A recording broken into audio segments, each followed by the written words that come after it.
Hi, welcome to a new section of this video course, Creational Patterns. In this section, we will start with Singleton Design Pattern, having a unique instance of a type in the entire program, and then we'll move on to Builder Design Pattern, where we'll be reusing an algorithm to create many implementations of an interface. Then we will explore about Factory Method, delegating the creation of different types of payments, and then we'll dive into Abstract Factory, or we could say a factory of factories. Finally, we will have a look at Prototype Design Pattern. Now we move on to the first video of this section that deals with Singleton Design Pattern. In this video, we will first have the description and objective and take an example of a unique counter. Then we'll see what are the requirements and acceptance and criteria. At the end, we will learn the implementation of Singleton patterns. Have you ever gone through interviews as a software engineer? It's interesting that when candidates are asked about design patterns, more than 80% will mention Singleton Design Pattern. Why is that? Maybe it's because it is one of the most used design patterns out there, or one of the easiest to grasp.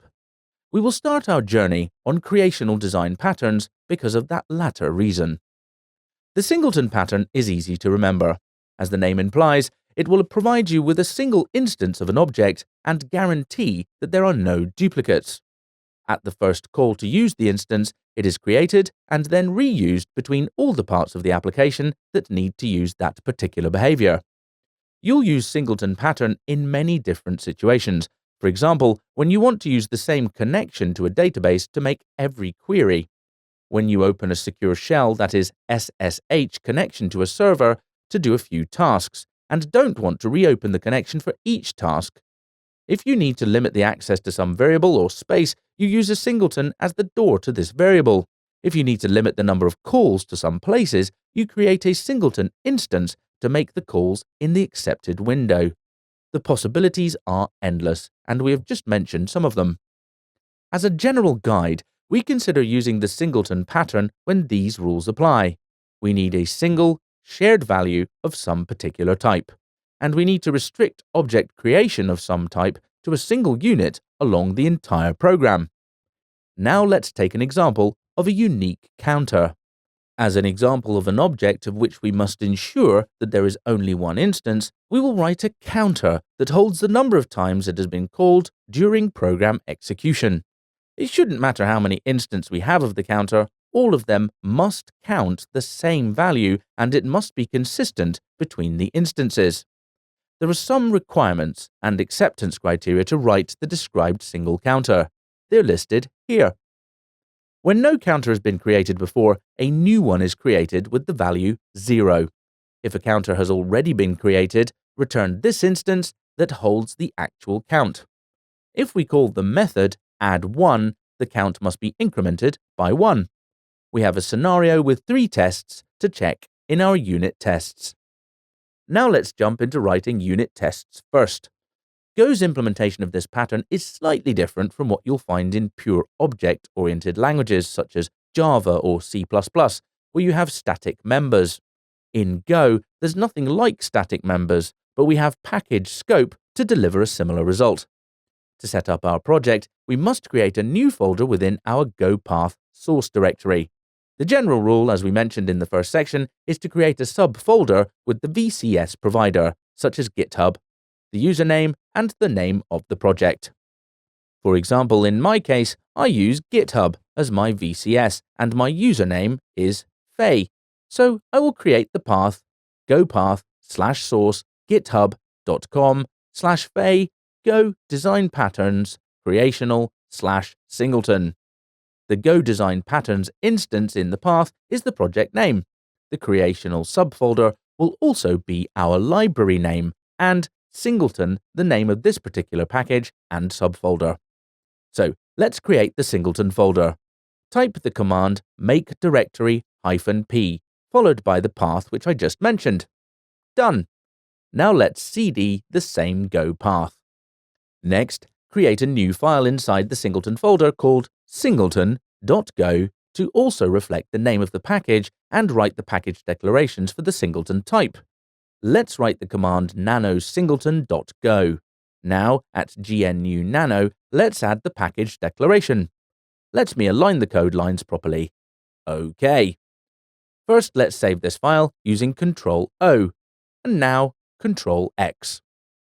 As we are following a TDD approach while writing the code, let's code the tests that use the functions we have just declared. The tests are going to be defined by following the acceptance criteria that we have written earlier. By convention, in test files, we must create a file with the same name as the file to test, suffixed with the _test.go. Both must reside in the same folder. So let's create the test file, nano singleton _test.go. Add these lines of code to this file. The first test checks something obvious but no less important in complex applications. We actually receive something when we ask for an instance of the counter. We have to think of it as a creational pattern. We delegate the creation of the object to an unknown package that could fail in the creation or retrieval of the object. We also store the current counter in the expected counter variable to make a comparison later. Let's add the code for the current count logic. Now we take advantage of the zero initialization feature of Go. Remember that integer types in Go cannot be nil, and as we know that this is the first call to the counter and it is an integer type of variable, and we also know it is zero initialized, so after the first call to the add1 function, the value of the count must be 1. The test that checks the second condition provides that the expected connection variable is not different to the returned connection that we requested later. If they were different, the message "Singleton instances must be different" will cause the test to fail. Let's add the code for counter 2. The last test is simply counting 1 again with the second instance. The previous result was 1, so now it must give us 2. The last thing we have to do to finish our test part is to execute the test to make sure that they are failing before implementation. If one of them doesn't fail, it implies that we have done something wrong, and we have to reconsider that particular test. Let's save the file. Now we must open the terminal and navigate to the path of the Singleton package to execute. Right at the terminal, go test-v and click Enter. So here's the output. Awesome! Now, let's move on to the implementation. Finally, we have to implement the Singleton pattern. As we mentioned earlier, we'll usually write a static method and an instance to retrieve the Singleton instance in languages such as Java or C++. In Go, we don't have the keyword static, but we can achieve the same result by using the scope of the package. First, we create a struct that contains the object which we want to guarantee to be a singleton during the execution of the program. Let's open our file, navigate to the Go directory, source, then github.com, and open the singleton.file from the directory where you have saved it. Let's replace this code. Let me align the code lines. Now save the file. You must pay close attention to this piece of code. In languages such as Java or C++, the variable instance would be initialized to null at the beginning of the program. In Go, you can initialize a pointer to a struct as nil, but you cannot initialize a structure to nil, which is the equivalent of null.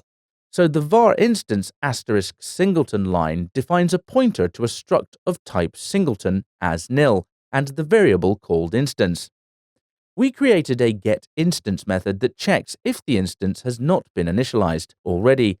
Instance equal to nil, and creates an instance in the space already allocated in the line, instance equal to new singleton.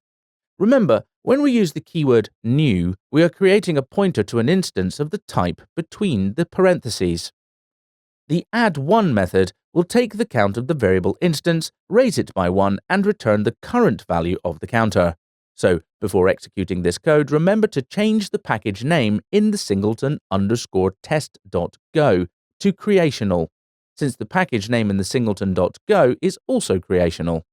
Let's save this file and go back to the terminal. Let's run now our unit test again, and here's the output. A few words about the Singleton design pattern. We've seen a very simple example of the Singleton pattern partially applied to some situation, that is, a simple counter. Just keep in mind that the Singleton pattern will give you the power to have a unique instance of some struct in your application, and that no package can create any clone of this struct. Before I end this video, let's have a few words about the Singleton pattern.